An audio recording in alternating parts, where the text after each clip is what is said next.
வணக்கம் நண்பர்களே, welcome to my channel let's play fantasy. இன்னைக்கு நம்ம என்ன மேட்சுக்கான ப்ரெடிக்ஷன் பார்க்க போறோம்னா, ஐபிஎல்ல ஐந்தாவது மேட்சான ஆறாவது மேட்சான ஆர்சிபி வெர்சஸ் பிபிகேஎஸ்க்கான ப்ரெடிக்ஷன் பார்க்க போறோம். நீங்க இன்னமும் நம்மளுடைய டெலிகிராம் சேனல்ல ஜாயின் பண்ணல அப்படின்னா மறக்காம ஜாயின் பண்ணிக்கோங்க. முக்கியமான அப்டேட் பிளஸ் ஃபைனல் டீம் எல்லாமே நம்ம டெலிகிராம் சேனல்ல உங்களுக்காக ஃப்ரீயா கொடுத்துட்டு இருக்கோம். ஸோ மறக்காம ஜாயின் பண்ணி சப்போர்ட் பண்ணுங்க. நம்ம ஸ்மால் லீக் டீம் மட்டும் இல்ல, ஒரு 6 மெகா கிராண்ட் லீக் டீம்ஸும் நம்ம சேனல்ல ஃப்ரீயா கொடுத்துட்டு இருக்கோம். ஸோ அது போக DO option, POP option, MVP option சொல்லி அதுவும் உங்களுக்கு இந்த ஒன் பிளேயர் ஃபேண்டசியும் கொடுத்துட்டு இருக்கோம். ஸோ மறக்காம நம்ம டெலிகிராம் சேனல்ல ஜாயின் பண்ணி சப்போர்ட் பண்ணுங்க. லிங்க் டிஸ்கிரிப்ஷன் பாக்ஸ்ல இருக்கு. நீங்க இது வரைக்கும் ஸ்போர்டசி ஆப்ல ஜாயின் பண்ணல அப்படின்னா மறக்காம ஜாயின் பண்ணிக்கோங்க. உங்களுக்கு பாத்தீங்கன்னா கஸ்டமர் சப்போர்ட் தமிழ்ல இருக்கு, சீரிஸ் லீடர் போர்டு கொடுத்துருக்காங்க. நமக்கு என்ட்ரி ஃபீஸ் வைஸாவும் ரொம்பவே கம்மியா இருக்கக்கூடிய ஒரு ஃபேண்டசி ஆப்னா ஸ்போர்டசி ஆப் தான். ஸோ லிங்க் டிஸ்கிரிப்ஷன் பாக்ஸ்ல கொடுத்துருக்கேன். இது வரைக்கும் ஸ்போர்டசி ஆப்ல ஜாயின் பண்ணாம இருந்தீங்கன்னா ஜாயின் பண்ணிக்கோங்க. ஸோ இன்னைக்கு ரொம்ப ஃபேவரட்டான பிச் தான் என்னை பொறுத்த வரைக்கும். எனக்கு ஒரு கொஞ்சம் நல்ல ஃபேவரட்டான பிச், நல்லா தெரிஞ்ச பிச். நம்ம ஆர்சிபி கிரவுண்டு தான், ஹோம் கிரவுண்டு. நான் இந்த கிரவுண்டுக்கு மேட்சும் பார்க்க போயிருக்கேன், நல்லாவும் இருக்கும். ஸோ பிச்சை பொறுத்த வரைக்கும் இந்த பிச்சு கண்டிப்பா டியூ ஃபேக்டர் இருக்கும். ஸோ பனி காரணமா பாத்தீங்கன்னா செகண்ட் இன்னிங்ஸ்ல பவுலிங் பண்ணக்கூடிய பவுலர்ஸ்னால பெர்ஃபெக்டா அந்த லைன் அண்ட் லென்த் எல்லாம் பிடிச்சி பவுல் பண்ண முடியாது. அது ஒரு பெரிய அட்வான்டேஜ் செகண்ட் பேட்டிங் பண்ணக்கூடிய டீமுக்கு. இந்த சீரீஸ் அதாவது இந்த பிச்சை பொறுத்த வரைக்கும் செகண்ட் பேட்டிங் பண்ற டீமுக்கு அட்வான்டேஜ். அதே மாதிரி லாஸ்ட் இயர் ஐபிஎல்ல ஃபுல்லாமே பாத்தீங்கன்னா இந்த பெங்களூர் சின்னசுவாமி ஸ்டேடியம்ல பேட்டிங் பிச்சா மட்டும்தான் போட்டு கொடுத்தாங்க. ஸோ ரிப்போர்ட் இருக்கு, அதுக்கு அப்புறமும் 7 மணிக்கு நம்ம கொடுத்துருவோம், அதையும் பார்த்துக்கோங்க. ஸோ லாஸ்ட் இயர்ல என்ன மாதிரியான ரெக்கார்ட்ஸ் நடந்திருக்கு அப்படிங்கறத நீங்களே பார்த்து தெரிஞ்சுக்கோங்க. ஸோ சிஎஸ்கே வெர்சஸ் ஆர்சிபி இந்த மேட்ச் பாத்தீங்கன்னா ஒரு 200+ ஸ்கோர் போயிருக்கு. அதே மாதிரி ஃபாஸ்ட் போலர்ஸ் இந்த பிட்ச்ல நல்லா விக்கெட் எடுப்பாங்க. ஸோ 10 விக்கெட் ஃபாஸ்டும் 3 விக்கெட் பாத்தீங்க அப்படின்னா ஸ்பின்னர் எடுத்திருக்காங்க. ஃபர்ஸ்ட் பேட்டிங் பண்ண சிஎஸ்கே வின் பண்ணிருக்காங்க. இந்த மேட்ச் ஆர்சிபி வெர்சஸ் ஆர்ஆர் ஒரு 180+ பாத்தீங்கன்னா ஸ்கோர் போயிருக்கு. அதே மாதிரி ஃபாஸ்ட் அதிகமா விக்கெட் எடுத்திருக்காங்க. ஃபர்ஸ்ட் பேட்டிங் பண்ண ஆர்சிபி ஒரு 6 ரன் வித்தியாசத்துல வின் பண்ணிருக்காங்க. இந்த match KKR versus RCB score பாத்தீங்க அப்படின்னா ஒரு 200+ போயிருக்கு, ஒரு 180+ வந்திருக்கு. இதே மாதிரி ஃபாஸ்ட் ஸ்பின்னர்ஸ் இந்த மேட்ச் 2 விக்கெட் ஸ்பின்னர் அதிகமா விக்கெட் எடுத்திருக்காங்க. ஃபர்ஸ்ட் பேட்டிங் பண்ண டீம் வின் பண்ணியிருக்கிறாங்க. அதே மாதிரி இந்த மேட்ச் பாருங்க, ஆர்சிபி வெர்சஸ் ஜிடி மேட்ச்ல 197 ரன் அடிச்சாங்க ஆர்சிபி ஃபர்ஸ்ட் பேட்டிங். 190+ ஸ்கோர் வந்திருக்கு. எல்லா மேட்சுமே பாத்தீங்கன்னா குறையாம பாத்தீங்கன்னா 200 இந்த மாதிரி எல்லா மேட்சுமே ஒரு மினிமம் 150+ வந்துடும். அதே மாதிரி பாத்தீங்கன்னா ஃபாஸ்ட் லாஸ்ட் 4 மேட்ச்ல பாத்தீங்கன்னா 3 மேட்ச் ஃபாஸ்ட் தான் அதிகமான விக்கெட். ஸோ ஃபாஸ்ட்டுக்கு ஒரு ஃபேவரட்டான பிச். ஆனா டியூ ஃபேக்டர் இருக்கும். செகண்ட் பேட்டிங் தானே நீங்க இம்பார்ட்டன்ட் சொன்னீங்க, ஆனா எல்லாமே ஃபர்ஸ்ட் பேட்டிங் வின் பண்ணி இருக்கிறாங்களே அப்படின்னு கூட உங்களுக்கு கேள்வி வரலாம். பட் இந்த பிச்சை பொறுத்த வரைக்கும் கண்டிப்பா டியூ ஃபேக்டர் இருக்கும். நீங்க பிச் அபிஷியலா பிச் ரிப்போர்ட் சொல்லும்போது கூட நீங்க பாப்பீங்க.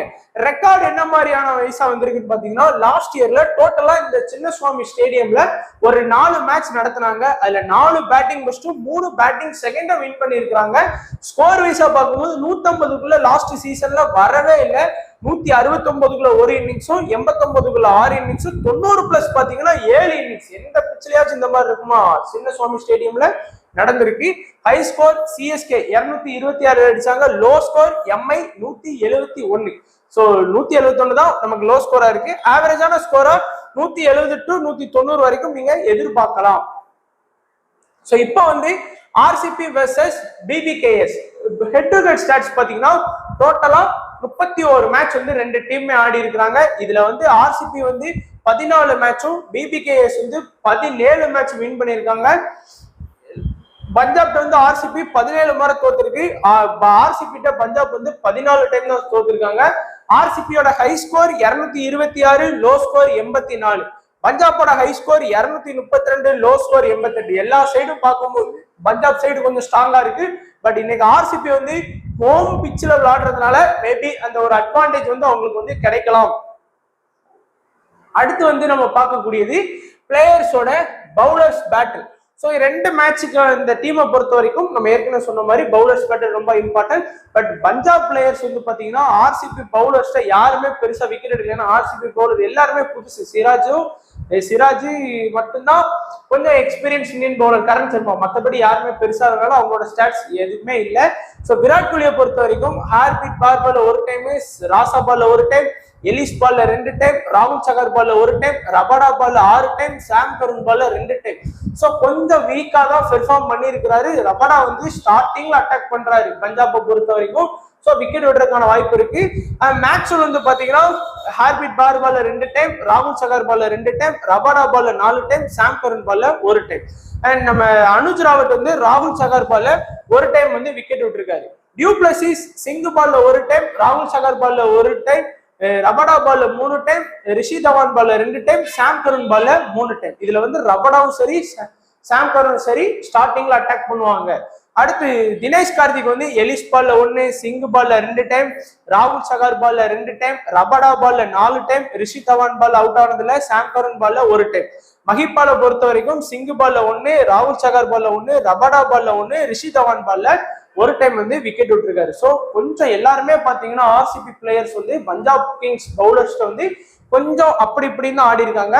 ஸோ இப்போ வந்து நம்ம டைரக்டா ப்ரெடிக்ஷன் ஸ்டார்ட் பண்ணிடலாம்.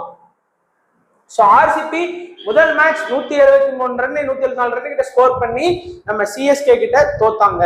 ஸோ ஓரளவுக்கு நல்லாவே பெர்ஃபார்ம் பண்ணாங்க அப்படின்னு தான் சொல்லணும். ரொம்ப கேவலமா தோக்க வேண்டிய மேட்சா அனுஜ் ராவட்டும் டிகேயும் சேர்ந்து கொஞ்சம் ஸ்கோர் பண்ணி கொஞ்சம் நல்லாவே கொண்டு போனாங்க அப்படின்னு தான் சொல்லணும்.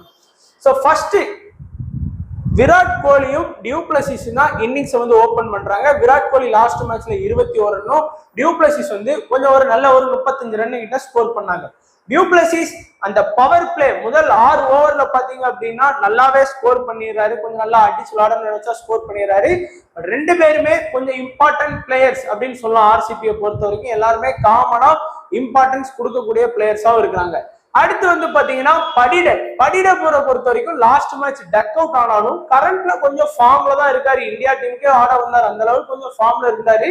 பட் ஒரு மேட்ச் டக் அவுட் ஆனதுனால எல்லா மேட்சுமே அவர் டக் அவுட் ஆயிடுவார் அப்படிங்கிறது கிடையாது. நல்ல ஒரு ஸ்கோர் பண்ணக்கூடிய பிளேயர். அது மட்டும் இல்லாம ஆர்சிபி கிரவுண்ட்ல நல்லாவே ஸ்கோர் பண்றதுக்கான வாய்ப்பு இருக்கு. அதுக்கு அடுத்து வந்து பாத்தீங்கன்னா கிரீனை பொறுத்த வரைக்கும் இந்த நம்ம டாப்ல வந்து பாத்தீங்கன்னா அந்த விராட் கோலி, டியூ பிளஸிஸ், படிடர் இந்த 3 பேரை கம்பேர் பண்ணும்போது ஃபேண்டசின்னு வரும்போது கிரீன் தான் முக்கியம். என்னன்னு பாத்தீங்க அப்படின்னா 10 ரன் அடிச்சாலும் ஒரு 4 ஓவர் பவுலிங் ஆப்ஷன் அவர்கிட்ட இருக்கு. அது ஒரு அட்வான்டேஜ் அப்படிங்கிறதுனாலதான் லாஸ்ட் மேட்ச் அவரோட ஃபேண்டசி பாயிண்ட் வந்து இன்க்ரீஸ் ஆயிட்டு. அதனால கிரீன் வந்து கம்பேர் பண்ணும்போது எல்லாரை விட வந்து பாத்தீங்கன்னா ஃபேண்டசில வந்து அதிகமா பாயிண்ட் வாங்கி கொடுத்துருவாரு. அதே மாதிரிதான் மேக்ஸ்வெலும் பாத்தீங்கன்னா லாஸ்ட் மேட்ச்ல முதல் பால்ல அவுட் ஆனாலும் மேக்ஸ்வெலுக்கும் அந்த ஒரு அட்வான்டேஜ் இருக்கு, பவுல் அட்வான்டேஜ் வந்து பாத்தீங்கன்னா இருக்குது. ஸோ அதனால Maxwell last match 1 over bowling பண்ணாலுமே இந்த மேட்ச் வந்து பெருசா அந்த கிரவுண்ட் வந்து ஸ்பின்னுக்கு சப்போர்ட் பண்ணாது. ஸ்பின்னுக்கு சப்போர்ட் பண்ணக்கூடிய சிஎஸ்கே பிச்சே லாஸ்ட் மேட்ச் வந்து ஃபாஸ்ட்டுக்கு தான் சப்போர்ட் எடுத்தது. ஏன்னா முதல் ஒரு 2-3 மேட்ச் நம்ம சேப்பாக் ஸ்டேடியம்ல இதுதான் ஃபாஸ்ட்டுக்கு தான் சப்போர்ட் பண்ணும், போக போக தான் ஸ்பின்னுக்கு சப்போர்ட் பண்ணும். ஆனா மேக்ஸ்வெல் வந்து இந்த பிச்சில் வந்து பவுல் பண்ணுவாராங்கிறது கொஞ்சம் லைட்டா கொஸ்டின் மார்க். பட் இருந்தாலும் அந்த டபுள் ஆப்ஷன் இருக்கிறதுனால நீங்க இம்பார்ட்டன்ஸ் கொடுக்கலாம். அடுத்து டிகே 38 ரன் வந்து பாத்தீங்கன்னா லாஸ்ட் மேட்ச் வந்து ஸ்கோர் பண்ணாரு. அப்புறம் இம்பாக்ட் பிளேயரா வெளியே போயிட்டாரு. விக்கெட் கீப்பரிங்ல வந்து அனுஜ் ராவத் தான் பண்றாரு, நோட் பண்ணிக்கோங்க. ஏன்னா விக்கெட் கீப்பிங் ஆப்ஷன் பண்றது ரொம்ப இம்பார்ட்டன்ட். அதுல கூட ஒரு 20 பாயிண்ட் சாலிடா எடுக்கலாம். So Anuj Rawat last match வந்து பாத்தீங்கன்னா எக்ஸ்பெக்ட் பண்ணதை விட பயங்கரமா ஸ்கோர் பண்ணாரு. ஒரு 48 ரன் வந்து ஸ்கோர் பண்ணி கொடுத்தாரு. ஸோ ஆர்சிபியை பொறுத்த வரைக்கும் 7 பேட்டிங் லைனப் இருக்கு. என்ன வரும் 11 பேருக்கு 12 பேர் கொடுத்துருக்கீங்கன்னா நம்ம இம்பாக்ட் பிளேயரே சேர்த்து தான் ப்ரெடிக்ட் பண்ண போறோம். அதுவும் யூஸ்ஃபுல் ஆகும். ஸோ அந்த 7 பேர்ல பாத்தீங்கன்னா என்ன பொறுத்த வரைக்கும் முதல் இம்பார்ட்டன்ட் கிரீன், 2வது இம்பார்ட்டன்ட் மேக்ஸ்வெல், 3வது வந்து பாத்தீங்க அப்படின்னா நீங்க வந்து விராட் கோலிக்கு ஃபோக்கஸ் பண்ணலாம். 4வது வந்து பாத்தீங்கன்னா நீங்க வந்து படிடருக்கு சூஸ் பண்ணிக்கலாம். இல்லைன்னா டியூ பிளஸிஸை கூட நீங்க 4வது ஆப்ஷன்ல சேஃபா போய்க்கலாம். பவுலிங் ஆப்ஷன் பாத்தீங்கன்னா நமக்கு வந்து ஜோசப், சிராஜ், யாஸ்தயால், மேக் டேகர், அடுத்து வந்து கரண் சர்மா. இதுல வந்து Karan Sharma last match 1 wicket எடுத்தாரு. அடுத்து வந்து பாத்தீங்கன்னா யாஸ்தயால் வந்து 1 விக்கெட் ஸ்கோர் பண்ணாரு. யாஸ்தயால் நல்லாதான் கொஞ்சம் பவுலிங் இருக்கு, நல்ல ஆப்ஷன் இருக்கு. பட் இருந்தாலும் சிராஜ் வந்து நான் ஏற்கனவே சொல்லியிருக்கேன், விக்கெட் எடுத்தா சிராஜ் வந்து 3 விக்கெட் இல்ல 4 விக்கெட் அந்த மாதிரி பவுலர் தான். எல்லா மேட்சுமே ஒரு விக்கெட் எடுத்து கொடுக்கக்கூடிய டேலண்ட் இருக்கு. பட் லாஸ்ட் மேட்ச் எடுக்கலனாலும் நல்ல ஒரு இந்தியன் பவுலர். ஸோ அதனாலே வந்து பாத்தீங்கன்னா சிராஜுக்கு இம்பார்ட்டன்ஸ் கொடுக்கலாம்.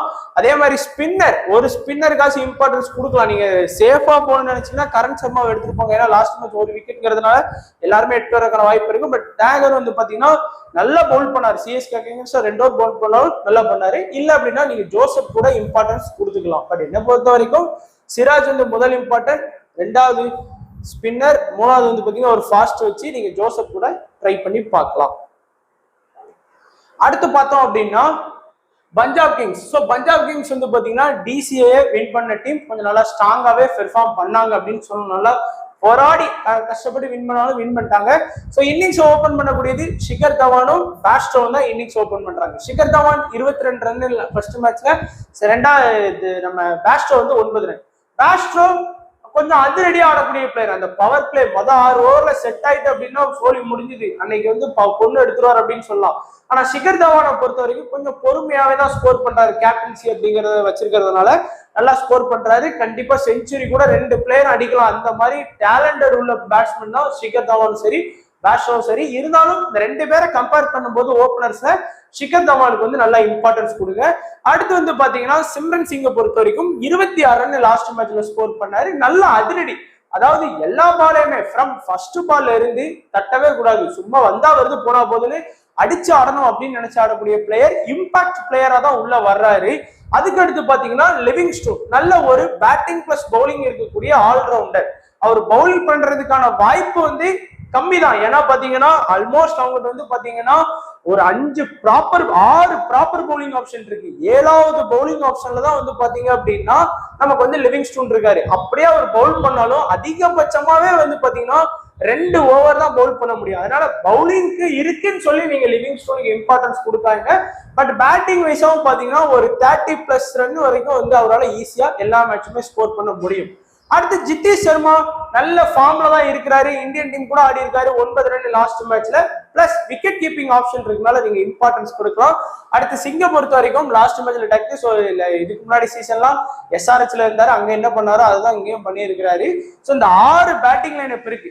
6 பேட்டிங் லைனப்ல முதல் இம்பார்ட்டன்ட் அப்படின்னு பாத்தீங்கன்னா ஷிகர் தவான் தான். எக்ஸ்பீரியன்ஸ் வைஸா நீங்க ஷிகர் தவானுக்கு வந்து ஃபோக்கஸ் பண்ணலாம். 2வது வந்து பாத்தீங்கன்னா லிவிங்ஸ்டோனுக்கு வந்து ஃபோக்கஸ் பண்ணலாம். 3வது வந்து ஜித்தேஷ் சர்மா. இந்த பேஸ்ட்ரோ வந்து ஒரு ட்ரம்ப் பிக்கா நீங்க யூஸ் பண்ணி பார்க்கலாம். ஏன்னா அடிச்ச அன்னைக்கு பயங்கரமா ஸ்கோர் பண்ணிடுவாரு. அதனால அடுத்து பவுலிங் ஆப்ஷன் பாத்தீங்கன்னா சாம் கருண் பேட்டிங் பிளஸ் பவுலிங் இருக்கு. ஸோ லாஸ்ட் மேட்ச்ல 63 ரன் ஸ்கோர் பண்ணி கொடுத்தாரு. 1 ஓவர் தான் பவுல் பண்ணாரு. ஸோ சாம் கருண் வந்து பாத்தீங்கன்னா ஸ்டார்டிங்ல 1 ஓவர் தான் பவுல் பண்ணாரு. அது கொஞ்சம் அடிபட்ட உடனே அப்படியே ஸ்டாப் பண்ணிட்டாங்க. அதுக்கப்புறம் வந்து பாத்தீங்கன்னா பவர் பிளேல அட்டாக் பண்ணது வந்து பாத்தீங்க அப்படின்னா சிங் 2 ஓவர் அட்டாக் பண்ணாரு.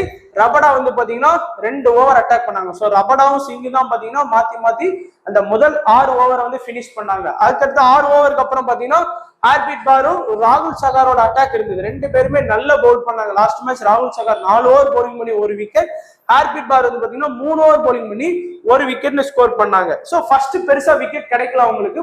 பின்னாடி பாத்தீங்கன்னா ஹர்ஷல் படேல் டெத் ஸ்பெஷலிஸ்ட், அதாவது பாத்தீங்கன்னா நல்லா தான் லாஸ்ட் 3 ஓவர் வந்து பாத்தீங்கன்னா நல்லா பவுல் பண்ணாரு. அந்த கடைசி 1 ஓவர்ல வந்து பாத்தீங்கன்னா 25 ரன் கொடுத்துட்டாரு. பட் இருந்தாலும் நமக்கு தேவை அதெல்லாம் தேவையில்லை. ஃபேண்டசின்னு வந்துட்டா விக்கெட் தான் கணக்கு. பவுலிங்ல அவங்க 30 ரன் கொடுத்தா மிஞ்சி போனா ஒரு 2-3 பாயிண்ட் கம்மியா ஒரு எக்கனாமி ரன் ரேட்ல, அதெல்லாம் நமக்கு தேவையில்லை. பட் விக்கெட் தான் தேவை. அதனால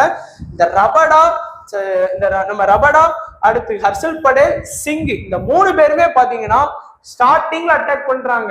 இந்த ரபடாவும் சிங்கும் தான் ஸ்டார்டிங்ல. ஹர்ஷல் படேல் வந்து பாத்தீங்கன்னா 6 ஓவர் பவர் பிளே முடிஞ்சதுக்கு அப்புறம் தான் அட்டாக்கே வர்றாரு. அதனால ஹர்ஷல் படேல் ரொம்ப இம்பார்ட்டன்ட். டெத்ல வந்து 2 ஓவர் வரைக்கும் பவுல் பண்றாரு. சிங்கும் 1, ரபடா 1ன்னு பவுல் பண்றாங்க. சாம் கருனுக்கு வந்து லாஸ்ட் மேட்ச் பவுலிங் ஆப்ஷன் பெருசா கொடுக்கல. அதிக 1 ஓவர் தான் பவுல் பண்ணாரு. அதுவும் ஃபர்ஸ்ட் பவர் பிளேல பவுலிங் கொடுத்துட்டாங்க. ஞாபகம் வச்சுக்கோங்க. பட் என்ன பொறுத்த வரைக்கும் ஹர்ஷல் படேல் சிங் ரபடா ஓகே. சாம் கருனுக்கு வந்து அந்த பேட்டிங் அட்வான்டேஜ் இருக்கிறதுனால நீங்க இம்பார்ட்டன்ஸ் கொடுக்கறதா இருந்தா கொடுத்துக்கோங்க. எல்லா மேட்சுமே சாம் கருனால இந்த மாதிரி ரன் வந்து கான்ட்ரிபியூட் பண்ண முடியாது, அதையும் தெரிஞ்சுக்கோங்க. ஸோ இப்போ வந்து சேஃபான ஒரு ஸ்மால் லீக் டீம் பார்த்துக்கலாம். ஸோ விக்கெட் கீப்பர் ஆப்ஷன்ல ஜித்தேஷ் சர்மாவை ஃபோக்கஸ் பண்ணியிருக்கேன். நிறைய பேர் வந்து டிகே தான் எடுப்பாங்க. ஒருவேளை டிகேக்கான பேட்டிங் சான்ஸ் கிடைக்காம போயிட்டு அப்படிங்கிற பட்சத்துக்கு நான் வந்து ஜித்தேஷ் சர்மாவை ஃபோக்கஸ் பண்ணியிருக்கேன். Shikhar Dhawan, Bairstow, Rabada, Singh, Harshal Patel. நம்ம சொன்ன மாதிரி 3 பவுலிங் ஆப்ஷனுமே ரொம்ப இம்பார்ட்டன்ட். ஏன்னா சின்னசுவாமி ஸ்டேடியம் பவுலிங், அதாவது ஃபாஸ்ட் பவுலிங்க்கு சப்போர்ட் பண்ணும். ஸோ அதனால ஃபுல்லா ஃபாஸ்ட் அட்டாக் தான் வச்சிருக்கிறோம். ஆர்சிபியை பொறுத்த வரைக்கும் Virat Kohli, Du Plessis, Maxwell, Green, Siraj. நீங்க பார்த்தாலே தெரியும் சின்ன பிள்ளை கூட இந்த டீம் எடுத்துரும். அப்படிதான் இருக்கு. இந்த 5 பேர் தான் எல்லாரும் எடுப்பாங்க. என்னை பொறுத்த வரைக்கும் டியூப்ளசிஸ்க்கு பதிலாக படிடரை கூட நீங்க வந்து ஃபோக்கஸ் பண்ணிக்கலாம், அது உங்களுடைய விருப்பம். பட் யாருமே ஃபோக்கஸ் பண்ண மாட்டாங்க. பட் டியூப்ளசிஸ்க்கு பதிலாக படிடரை கூட நீங்க தாராளமா ஃபோக்கஸ் பண்ணிக்கலாம். அதே மாதிரி அல்சாரி ஜோசப்பையும் கொஞ்சம் நீங்க ஃபோக்கஸ் பண்ண நினைக்கிறவங்க ஃபோக்கஸ் பண்ணிக்கலாம் ஸ்மால் லீக் டீம்ல. கேப்டன் வைஸ் கேப்டனை பொறுத்த வரைக்கும் கிரீனு, மேக்ஸ்வெல், சாம் கரன், சிகர் தவான் சிங் இந்த 5 பேருமே என்ன பொறுத்த வரைக்கும் பெஸ்ட் ஆப்ஷன்ல இருப்பாங்க. ஆனா இது கொஞ்சம் பேட்டிங் பிச் அப்படிங்கிறதுனால விராட் கோலிக்கு வந்து கேப்டனாகவோ இல்ல வைஸ் கேப்டனாகவோ ட்ரை பண்ணி பார்க்கலாம் பேட்டிங் பிச் அப்படி இருந்ததுன்னா. ஏன்னா மற்றபடி கிரீனு, மேக்ஸ்வெல், சாம் கரன், சிகர் தவான் சிங் இதுவே போதுமானதா இருக்கும் கேப்டன் வைஸ் கேப்டன் ஆப்ஷனுக்கு. ட்ரம்ப் பிக்கா பாத்தீங்கன்னா படிடரை யூஸ் பண்ணலாம் நீங்க. ஏன்னா லாஸ்ட் மேட்ச் டக்குங்கிறதுனால நிறைய பேர் ட்ரை பண்ணவே மாட்டாங்க. அடுத்து டேங்கர், அவருக்கு ஸ்பின் பவுலரே நீங்க வந்து ட்ரை பண்ணலாம்.